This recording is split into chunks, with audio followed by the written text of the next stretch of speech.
The descendants of some 6,000 original Indian workers who settled in Kenya upon the completion of the railway are rarely acknowledged. With the mission accomplished, part of the workforce settled in Kenya, later to become the first lot of migrant professionals. The human sacrifice for the railway was much greater. Over 38 Indian workers died every month during the 6 years of the completion of the railway.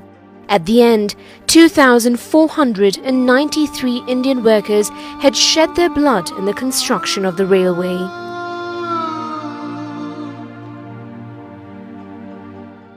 There, some of them went to the small trades like shops on the main stations from Mombasa to Kisumu, wherever there was a sizable population. They built this little shop, the Indian style, with a canopy in front, 2-3 rooms at the back. And they started trading in small requirements of the local community. It's always been a sort of a misrepresentation that Indians which you found in East Africa came to build the railway. Of course they did. There were over 35,000 Indians came from India, brought by the British administration. A sizable influx of Indians to Kenya was triggered by the construction of the railway line. The British administration brought in over 30,000 indentured labourers known as coolies on contract to construct the Mombasa-Kisumu line from 1886 to 1901. They had a mammoth task to accomplish along the 931-kilometre Kenya-Uganda railway track on an unknown and wild terrain. There were 4 Indians that died for every mile of line laid. If that happened in this day and age, there would be a complete outcry. They didn't have shoes. I mean, can you imagine walking through the Savo without shoes? Once the railway was complete in 1902, about 26,000 labourers and artisans were given passage back to their home. Quite a few of the workers lost their lives to wildlife, like the man-eaters of Savo and so on, and a lot of pestilence. There was a lot of diseases like malaria and tsetse fly, which was sleeping sickness, which took a huge toll on the workers.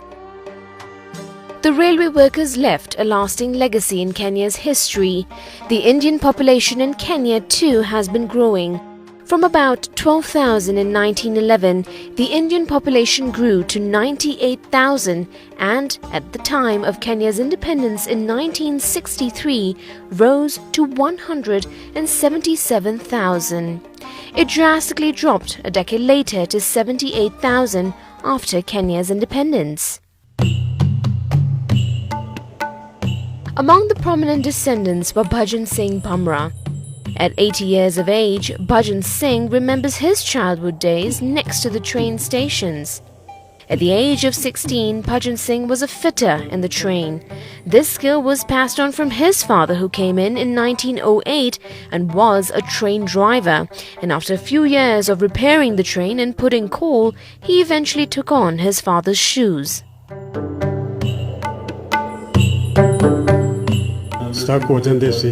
The train will get stuck. There was a lot of rain and wildlife.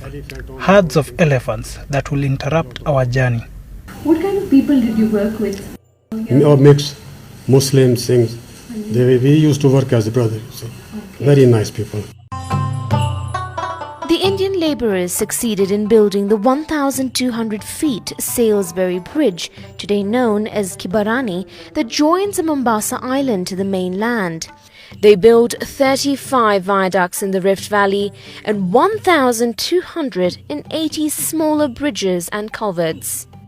We were paid £2 a month, £2 sterling per month as stipend. This was a contract. It was not slavery. We were paid, but we were actually regimented under the British Raj. Indian families found a place in modern Kenya and over the past 200 years have been involved in all sectors of the economy. The building of the railway also captures that labour and not only trade are the basis of Asian African settlement.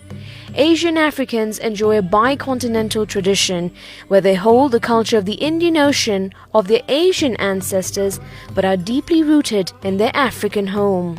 We have fought for the independence of Kenya, and it is recorded, it is accepted, and there's no doubt about it. Our loyalty is absolute. The story of Harbhajan Singh is just one example of a legacy that remains part of a Kenyan history. But household names such as Piogama Pinto, A.M. Jivanji and Markan Singh are family names who remain engraved in Kenya's history as they all played a national role model for all Kenyans. Anjali Gadvi Nurani for celebrating Kenya at 50.